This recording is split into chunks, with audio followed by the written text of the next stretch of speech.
I'm Professor Frank Wicks at Union College, teach mechanical engineering. I'm going to present why the ideal fuel burning engine is not the Carnot cycle, which is too often presumed, but the cycle we'll now present, which is the ideal fuel burning engine cycle, or the Wicks cycle. That's what the Carnot cycle is. It's usually presented as a rectangle on a temperature versus entropy diagram, but more generally we have the efficiency of any cycle is the net work produced over the heat you add. On this diagram, the net works area 1, or cycle. The heat is A1 plus A2, and since these are all rectangles, we can show that the net efficiencies as T cold over T hot. T hot might be 500 degrees absolute for hot and 500 for cold. The net efficiency is 80%. That's the right answer if we had a constant source of high temperature heat. However, all our fuel burning engines, we produce combustion products at a max fluid flame temperature, and they release heat over the entire temperature range from the maximum temperature down to ambient. So I'm going to modify the derivation of the Carnot cycle and present the efficiency of the cycle. I'll tell you the answer in advance. It's going to be 1 minus T cold log of T hot max over T cold, T hot max minus T cold. Putting in our 2500 and 500 degrees, we find the best efficiency we can get is 59.2%, as opposed to the wrongfully calculated 8% using the Carnot cycle efficiency for a fuel burning engine. Over here we're going to show how this is derived. The efficiency of any engine is work net over Q hot. The heat end either comes out as net work or heat to the cold side. Therefore, the efficiency is 1 minus T cold over Q hot for any engine. But for the fuel burning engine, Q hot's the mass heat times heat capacity of the combustion products times the temperature change from max down to the ambient temperature. For any ideal engine, the second law says delta S total entropy is 0, which is delta S of the hot side, the source of heat, the delta S of the cold reservoir receiving the heat, the delta S of the working fluid, and this part is 0 since entropy is a property. So full cycle means the change is 0. So now going back to the hot reservoir, we had to do some calculus. So the change of entropy of the hot side is going to be the increment of heat, increment of heat over the temperature as it cools off, which is the mass heat capacity over temperature, and which integrates into this. Or finally is the mass heat capacity times the log of the cold temperature over the hot temperature. Note that's a negative number, so the hot reservoir gives up heat, so therefore it loses entropy. The cold reservoir is the environment receives all the heat at the same temperature, so what it gets is Q cold over T cold, or equation 7. We can get the heat to the cold side is since this is all constants, the temperature of the cold side times that change in entropy, which we have here. Now putting our equation 8 and 4 back into 3, the efficiency of the ideal fuel burning engine is what we presented up here, or 59.2%.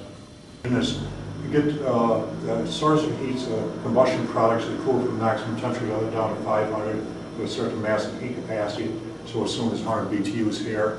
We have an engine cycle in here that may be any ideal, non-ideal, and then the heat's rejected at a nominally constant temperature environment, we'll call it 500. We can put the same information on this diagram with an engine of 0 efficiency or no engine.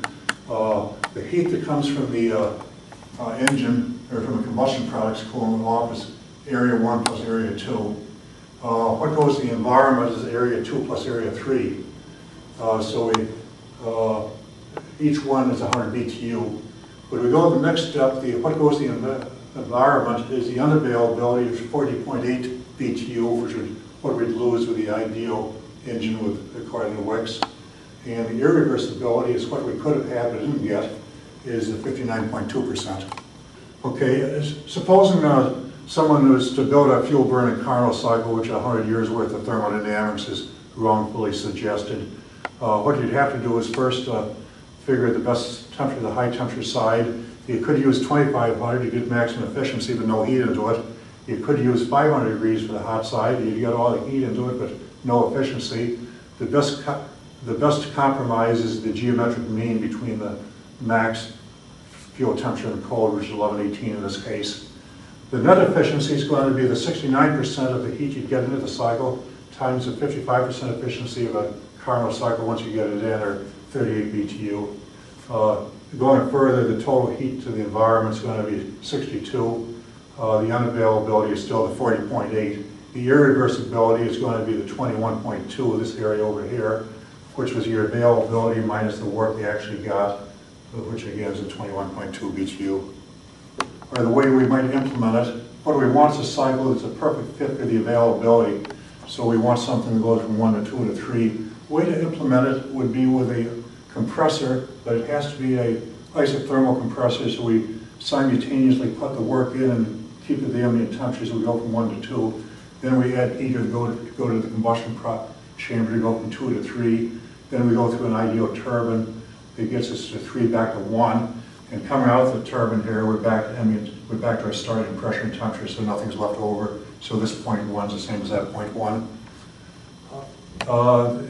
This is ideal, but the problem is we find the pressure ratio is defined as P3 over P1 for the ideal gas. It turns out to be 279, so 1 atmosphere going in, we'd have 279 atmosphere required coming out of the compressor, which is non-practical. But we have defined what's ideal. This could also be a bottom cycle on a gas turbine, which would have obviously maybe an acceptable or something coming off a liquid geothermal. But we define the ideal fuel burning engine and show what it looks like. Now we look at our existing cycles. We have our steam Rankine cycle, which we put down here, and we find out that this is the advantage over an Otto cycle. We can utilize the low temperature heat for water heating, and we got the boiling and then the superheating. It's good on the low temperature end, but it cannot utilize high temperature. It degrades high temperature down to the boiling temperature steam mostly. Separately, we can have our gas turbine cycle. In a gas turbine, a compressor, we basically, our combustion products are what goes to the turbine. Here's the exhaust from the turbine. We do a good job on the high temperature end. The downside is we reject at a high temperature.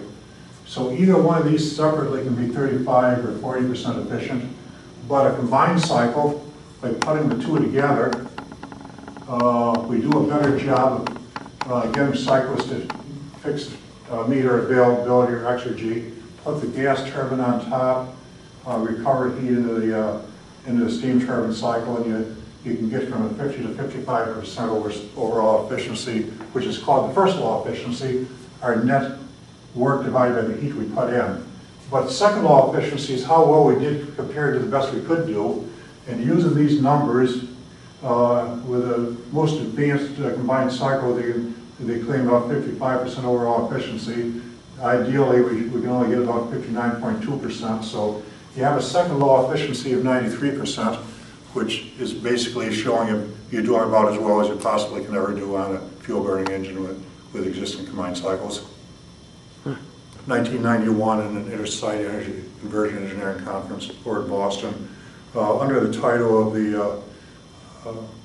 the thermodynamic theory and design of an ideal fuel burning engine. So much of this material was presented then. They've used this and other people use it for a number of second law analysis of engines since then.